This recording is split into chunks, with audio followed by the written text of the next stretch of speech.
in chess. I think we are slacking a bit, but we are coming because we are learning from Gauteng, we are learning from Western Cape The superpowers. on how they are doing their things. Yes, so obviously KZN in the next 2 years, you will see more players coming up with ratings and because it's only few players in KZN that have higher ratings. So we are working on that as a province to make sure that we stabilize our clubs and we make sure that we make it a culture that every tournament played must be a rated tournament. Yeah, no, KZN has the numbers, which means they have the potential to be the superpower, at least one of them. Yeah. No, So no, sorry, I just needed to go back to the KZN Open. You said it was free entry, right? Yeah, it was free entry. What we did, man, as I said to you, we have got districts that are solely depends on support. So we took a resolution to say each district must bring 16 players, 8 females, 8 males. Yeah. They were all free. It was all free for them. They were accommodated for 3 days, which was Friday, Saturday, and Sunday. They departed. Is that the 170 players? Yeah, 176 at Costlands Hotel, and then the other players we allowed them to pay, so that you will be able also to cover other expenses, because when you play your Open, players want their cash. Of course. Now, so you have to withdraw, you have to have money. Yeah. And that is also something, Eddie, that people don't understand about chess. That as soon as players win, they don't want their money to go to parents. They want their money to be given to them exactly the same time when you finish the event. Yeah. So, that's what also excites players when they play tournaments like that. But next year, I think the prize will be bigger. It was 20,000 this year, but next year we are trying to make it more. 20,000 rand first prize. You see, those are the things that are interesting me. How did you manage to do that? Like, what kind of sponsorship did you have? What kind of support did you have? Is it a departmental? Do you have a private sponsor? How did you do that? No, there was no support actually. What we did, we spoke to the KZN Sport Confed to say, guys, please support us, loan us for now, and then when we have collected what we will collect from those that were not paying, and then we'll be able to pay back the loan. So I think the Confed assisted us on that, because as I've said, we're running an NPO which does not have any funding. It depends also on our family's money to be able to run the organization. Yeah, definitely. Yeah. So again, it points out to a very close relationship that you have with the Sports Confederation. Tell us more about that, because I think that's something that most regions, most provinces are being advised to do, to initiate this relationship with their Sports Confederation. Yeah, I think the understanding of Sport Confed and SASCOC, they play a very big role in terms of monitoring sports, in terms of making sure that there's transformation, in terms of making sure that things are in order, because they are like the third party, I would say so. They're like a third person who comes and gives advice when necessary. So, of which I think in KZN we've got that good relationship, that understanding that the Sport Confederation is there also to award colors, because I've heard so many players talking about colors. I've participated there and received colors, which is not true, because if you participate in any event representing a province, there is a body that awards the colors to you, to say they are giving recognition to you. And it's not just any events that you can get colors for. There are certain events that you apply for. Like, for instance, if we have to apply for a tournament, like the next KZN Open, we'll want it to be the colors event. But obviously, with the KZN Open, it's not easy if the tournament is just going to start at the provincial level. It's meant to start from wards. From ward level, it goes to local. From local, it goes to regions. And then with that, because you are able now to award the recognition for the player who have participated, not just players who just come and play in the event, and then later a player who did not play with anyone in his or her region then came to say, I'm the best in my region. But sorry, Linda, can you take me to something? Why do you think it's so difficult for other regions and provinces to have this relationship that you have with your sports confederation in your province? Because I see that you're also a secretary in your regional sports confederation.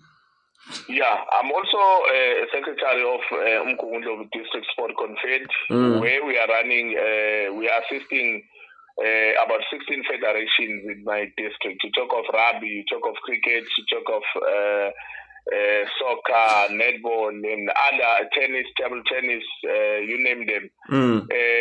Our role also as a confed is that we mediate between the Department of Sport, Department of Education, the municipality, to try and give recognition and support also. It could be financial support, it could be a support of goods and services, so that federation can be able to function and operate. You make sure that you look at the constitutions of the federations, if they are in order, because the hardest part is that when people are elected to sport, they don't look at the constitution part. They also, my wish, Eddie, it was that if it was me to change everything in sports in South Africa, I would say people must not be elected to positions. They must be appointed. We must just elect a chairperson. Then if the committee allows 5 people, and then you just elect 4 executive members, you appoint the chairperson, or you elect a chairperson, and then you elect 4 executive members. And these members must sit in their first meeting and discuss their capabilities. So that sports cannot die, man. Because you will find that you elect Lindo to be a treasurer. Lindo is not good to as a treasurer, maybe. It's good with admin. So that is what is happening now. In some codes, you will find the person who's a chairperson doing everything. The secretary is the additional member, is the coach doing everything, because the guys that were elected, obviously it's democratically for people to be elected, but in terms of growth and development of sport, I think there's a lot that we still need to sit down and sport people and have sport indabas. Sport indabas will help us to discuss sport matters back home, for us to be able to say what is the challenge, how can we resolve this? Because if codes, if you look at codes now, some codes are run by one-man show, some codes are run by families. That's so true. And you can't blame them in some of the instances, because some of them put a lot of things. They put their money. Obviously, a person who has invested with money would want something in return. They feel a sense of ownership. Yes. Either way. So I think other provinces, they are being pushed, especially with us chess. I think we've got our own group as the president of provinces. We decided after all the chess issues that have been there, that no, let's gang up as provincial leaders to try and assist each other, to try and work together to see the challenges from each of the provinces, because we are not getting any help from the mother body.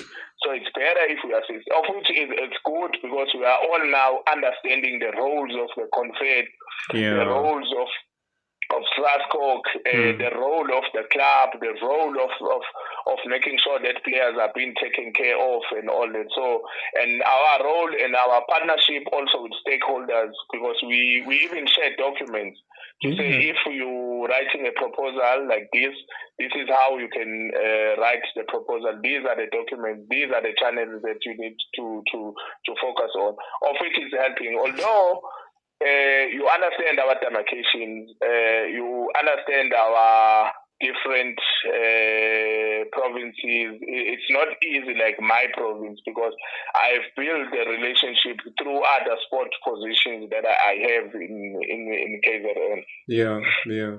But then, can you like, in your own view, in your own opinion, why is it so difficult for other regions and provinces to have a good relationship, like even in the past, with their sports confederation? Like, because I've seen that I don't think that Mpumalanga has ever had that close relationship with the sports confederation, and I know some other provinces have also raised the same issue, that they're trying now to establish such a relationship. What has been the challenge? What is it? The lack of recognition of chess as a sport from the confederation? Is it the chess administrators previously not wanting to associate with the confederation? What has been the challenges? I think the people that should have brought us together or united us, it's Department of Sport, Arts and Culture. Because you will find that codes like chess, they are seen like small codes, but it's big in terms of volumes, in terms of transformation. So of which I think why is that because when the confederations were also forming structures in provinces, some people did not accept that there is a sport confederation. I'll make an example of saying you are coming now as a person who is not employed by the department, but you are coming to act as a body that takes decisions. Obviously, people are not going to enjoy you. People are not going to like you. So I think it's one of the issues because Sport Confederation it's there to give recommendations to the department.